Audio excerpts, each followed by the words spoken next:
All right, let me hit refresh. And apparently we're live. We are live right now with Tim Clary, Geek and Sundry Schwag coming right up. That's the name of this hangout here. I am sharing it to the peoples of the Rapid clan. So let's see if it's in my profile. I just want to double check. Do I have YouTube open? Okay, I'm just going to copy and paste this. Yeah, and then the weird thing is when you reshare it,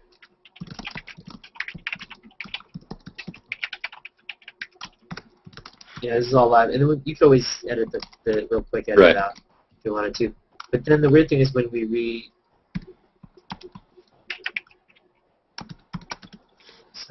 all good. Okay. So yeah, Matt. Cool. Felicia Day's awesome, and she does some hangouts. Yeah, and she just started this new YouTube channel where she's executive producing a bunch of different new shows. One with Will Wheaton called Tabletop, which was kind of, I watched that one. It's kind of neat. Yeah, I saw it too. I saw the first episode. Oh, you did? Okay. Yeah.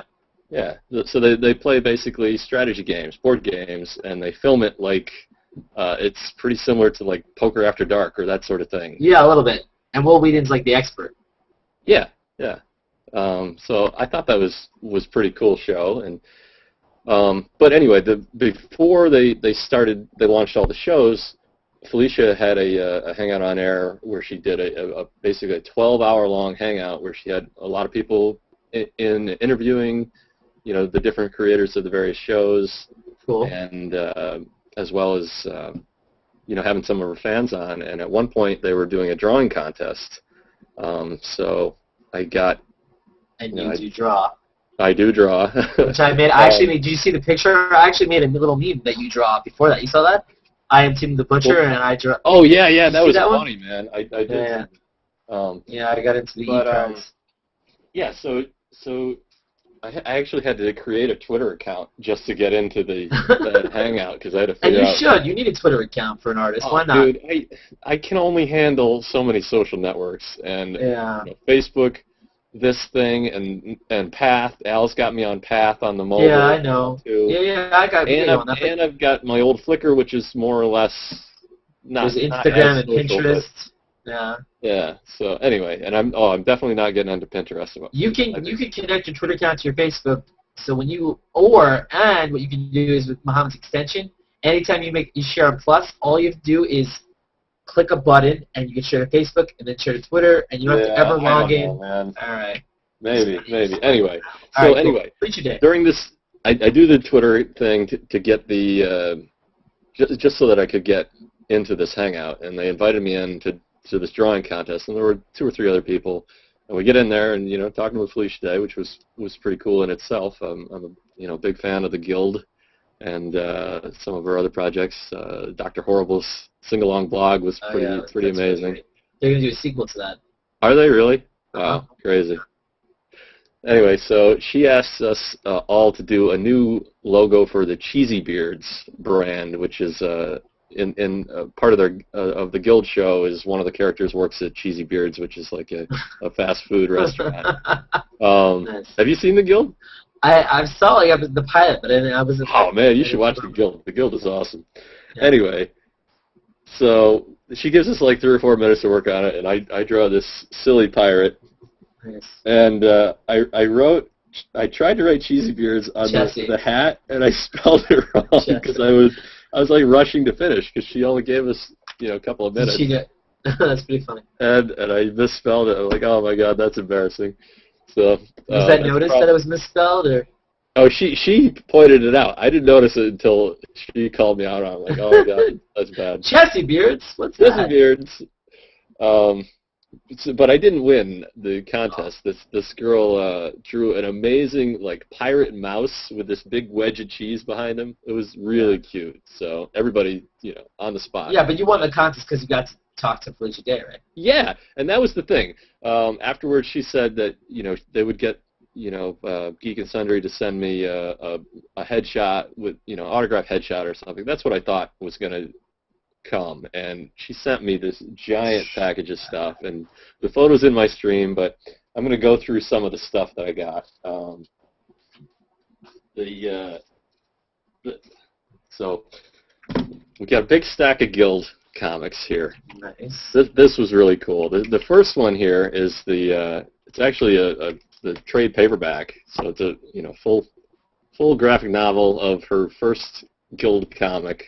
With does she write them? Yeah, she writes them, and this artist Jim Rugg, I've met before. He's an amazing, talented artist. I met him probably 10 years ago when he was just doing. He did a comic called Street Angel, which was a skateboard, little skateboard chick who fought like ninjas, and this was his total independent thing that he had created. It was his first break into comics. Actually, at the time, he wasn't even going under his name. He was going by a pseudonym, Dick Troutman. Of course.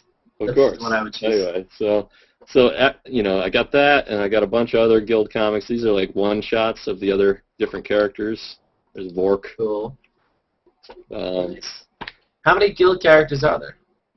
I think there's 4 or 5 in the Guild. Which is in the Guild. The concept is it's a guild of people that play an online game.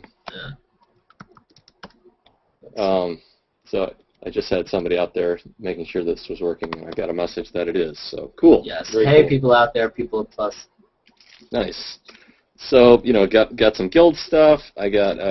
Now, when you opened it, were you shocked that it was just a headshot? Because like I said, I thought it was just going to be this headshot, and then I got this big package. I'm like, whoa, and it had Geek and Sundry on it up in the corner. I was like, oh man. So I know what this is. I'll cover up the. Yeah, it is California. It's public now. All right. I don't know. It probably is, but I don't know. But I was like, man. This is a much bigger package than I expected. So, like I said, big stack of comics. That's pretty awesome. We got different packs of cards. This is a pack of Guild trading cards. This one is the only one I opened so far. This was this pack from the CBLDF, which is a Comic Book Legal Defense Fund. Which is this is a pretty cool organization. Anytime. Like a independent shop owner gets accused of selling a kid an adult book, and in some conservative town in the middle of nowhere, and gets dragged into court. This is similar to the ACLU. These guys will organize and send lawyers to help pay for the defense. Wow. And so what? So they really protect freedom of speech, and so I got some of these amazing cards in here that just talk about freedom of speech, and these are by various artists who have donated these pieces to the. So do they actually rate comic books, or is it just adult and not adult? What's that? Do they actually rate comic books now, or is it just adult and not adult? Because when I was a kid, it was just there's not really any rating system. There was for a long time this thing called the Comics Code Authority, but basically after. In the early 90s, it sort of started to go away when companies like Image and Dark Horse and some of these more independent companies. They were really graphic, those. Well, not necessarily. Some were, some weren't. But basically, the code was something that was a voluntary thing that they set up back in the 50s. In 1954, there was this big witch hunt on comics, and back then there were comics about everything. There were romance comics, there were horror comics, there were superheroes, and superheroes were not the major thing back then even. But in the 50s, it was a huge mass medium. I mean, like TV now, comics were TV back in the 50s. Right. And radio. And so there were some senators that decided that comics were corrupting America's youth, and we've got to clean this up. So they called some crazy Senate hearings. There was a psychologist, I believe, who wrote this book, Seduction of the Innocent. It's a very, very famous book in the annals of comics history, and so they basically used that to shut down the horror comic industry completely. Terrible. Which were actually some of the most creative stuff back then was in this line of EC Comics that did a lot of horror stuff, and Mad Magazine, which was back then was Mad Comics, came out of that, and Mad was the thing that survived. So all of those guys. And then Cracked came along. Right, Cracked was an innovator, and there's actually a lot of different ones back then that were kind of playing off of that theme. But anyway, I'm getting all off track. No, it's cool. No, you're building up to it because we're gonna get some. So that's all the comic stuff. I got a bunch of stuff from Plants vs Zombies, which is the app. They were sponsoring the Hangout. I'd rather be eating brains. I'd rather be eating brains. You got another little zombie thing that people are loving. Oh yeah, Byron Rempel would love these. I gotta get in touch with him, one of my plus tactics brothers. So you got your either side of it. I zap zombies or I love brains. So and this one's pretty cool. He actually Byron made a Felicia Day zombie, I believe. Did he? Cool. Yeah. So this thing, I thought this was a sheet of stickers. But what this is actually it's a bunch of magnets, and you cut this out, and it's like it's a Saturday Night Zombie. That's pretty cool. And you can dress. Let me make sure I got myself locked. You just move them around. No, that's fine. Well, you put it in front of your face, and then it's fine. They know it'll be. So there's like the main zombie, and you can dress him up in all these crazy outfits. That's pretty cool. Switch around, play Mr. So I thought that was pretty wild. And then this is the big one that a couple of people have been like, whoa, Walking Dead. So I'm gonna open this up and see what. Now, are they Walking Dead for the comic or for the TV show? TV show, right? I think it's the TV show. It says season 1. So. Nice. Ooh, look for randomly inserted autograph and wardrobe cards. Whoa. Maybe we'll get Shane's autograph or something in here. Poor Shane. What knows of that? I've actually read the comic up to volume 4. What do you think of the comics? I like the comics. I think that, but I made that argument that, like, as good as the comics are, it's after seeing a TV show, it's hard to convey that kind of horror that you can on TV that you do in comics, you know? Just, yeah. So you think the graphic, you think it's more graphic in the comic because the TV show is pretty rough. No. I'm saying that. Or do you think it's more viscerally impact in one or the other? More viscerally impacted when you watch a TV show, although the comic book, so from what I've gotten up to, which is a little past there, but even so, they're more racier and sexier in the comic book than they are on the show. But it's still a comic book, so it's not, you can only show so much. But it's definitely, I think, like, the gore factor is higher on the TV show, but the sex and crazy situations they put these characters in on the comic book are way. That's interesting because I read I think I read the first 2 volumes, but I read them a while back, so I don't really remember. My memories are more of the TV show, which I've been watching. I like the TV show. In the comic book, there's a pro athlete. I don't remember his name. A big black guy, a football player, who's big. There we go.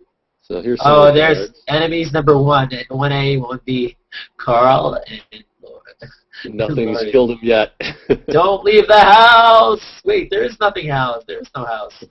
So yeah, I guess we really can't talk. I don't want to spoil it for people. That long Walking Dead thing. Oh, it's been out for a while. If you haven't seen the finale of The Walking Dead and you don't want to get spoiled, turn off our show right this second. Wait, but you're caught up through season 2, right? Yeah. Okay.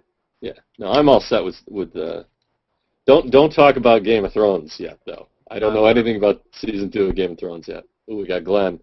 Right, cool. I got Glenn's rookie card. Short round. Nice. Short round. Sure, that's perfect. This is what the back looks like. These are pretty nice cards. Real glossy, high quality cool. production on them.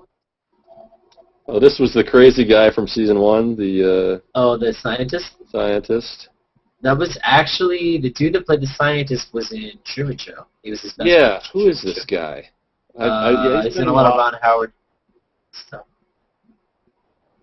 Carnage. This is at the very beginning, right, when Rick is leaving the hospital. Yeah, it's like episode 1, I believe. It's crazy. So those are kind of cool. I think that's pretty much everything I got. So how many total So books did you get? Comic books would you say you got total? I got 3 comic books and then one, one larger one. This is the collection of. This was like I think 3 issues probably. Now the Guild comic book is different than the show, or they follow. This is actually kind of a prequel to the show.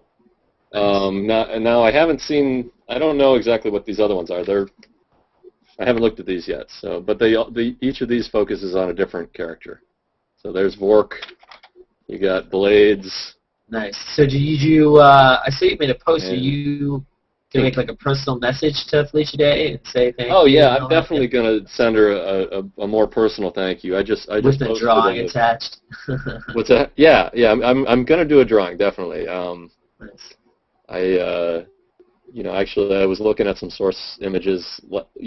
Even after I did the hangout, I was starting to look at some source images to thank her for whatever she was going to send. But now that with this giant pack of stuff, I'm definitely. I don't know if you like this idea, but drawing her standing over. I don't know if this is a cool idea, but drawing her standing over Will Wheaton on a table, beating him at like some tabletop game. That might be fun. Yeah, that's pretty good. She might enjoy that. To tie it into the new shows would be. Yeah, I don't know. You have to figure out what games. The other show I've been watching on that channel, their new channel, is it's just called Schwag. The Felicia Day video log, and she's basically she starts it off with a little bit where she just kind of talks about interesting stuff that she's found on the web, gives a favorite 5, and then she goes and does something. Like the first one, she went to a blacksmither and learned how to make like a poker for the fireplace, which is kind of wild. Cool. So I think she's really talented and she's funny and she's really using Google Plus in an interesting way. So it's exciting to see somebody with her kind of profile on here and having fun with it. Yeah, you think about Felicia Day, you think about from what I know, she started by being on Buffy, right? That's kind of where she started. I don't know where she started. I mean, the first I heard of her was through the Guild, I think, or maybe Dr. Horrible. So I didn't. And I haven't really researched her career before that, so I'm not sure. Yeah, no, that was her big start, and she actually. Well, that would make sense because she, then she would be known to to Joss Whedon for getting that role on Dr. Horrible. That would make sense. Yeah, it's connected. But so there's a chat show, Kevin Pollak's chat show, and he had Felicia Day as his guest. It was pretty cool for a couple, 2-3 hours talking to her. So check that out. That was a hangout show? This guy, Kevin Pollak, is actually an actor who had a... okay. All right. Yeah, I didn't hear... That's all right. Yeah, he's on Calcanis. I think I've seen... He does something where everybody has to do the impression of Larry King at the end. Yeah, that's why I have the video. That was featured. Right. Okay, now I remember. Yeah, right. He featured me on that. So. All right. I was in there for a little bit, but then I kind of got busy. G Plus came along and I stopped watching the show as often. But. All right, so that's basically what I've got going on today. I still have Byron Ripple. You want to plug your show? What do you got coming up on Thursday this week? Scott Detweiler, photographer, tomorrow. Plus Tainment shows on Monday. Now, my Plus Tainment show used to be about TV and movies, and now I got Jane Ellen, Anna Mikowski, and it's just crazy, racy sex talk. So. Yeah, I haven't tuned into the Plus Tainment show yet. I'll have to give that a shot. It's pretty nutty. I don't know how much Rappaport a week I could take. So. I believe it or not, I don't dominate that one. So. All right. And I still have my Heather Faye, Ryan Van Sickles sandwich. Nice. Yeah, blood red. Blood red. I made it red. What was red in there? You got to come down. May 4th, Heather Faye will be playing Googies again. So if you guys are out there in New York City, May 4th, check that out. She's playing Googies living room upstairs. Awesome. I think favorite Heather Faye. Did you see? She just posted this thing recently where she duets with Seth Avett from the Avett Brothers because he had done like a little demo of him singing this Tom Waits song, and she had kind of merged her video and his so that she's harmonizing with. She posted it today. I'll have to look. Really I saw her.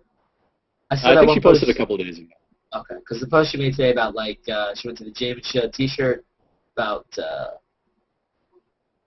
live your dreams or throw it. Yeah, that was cool. That was cool. The universe was talking to her, is what she said, and telling her what she needed to hear, which I think was really neat.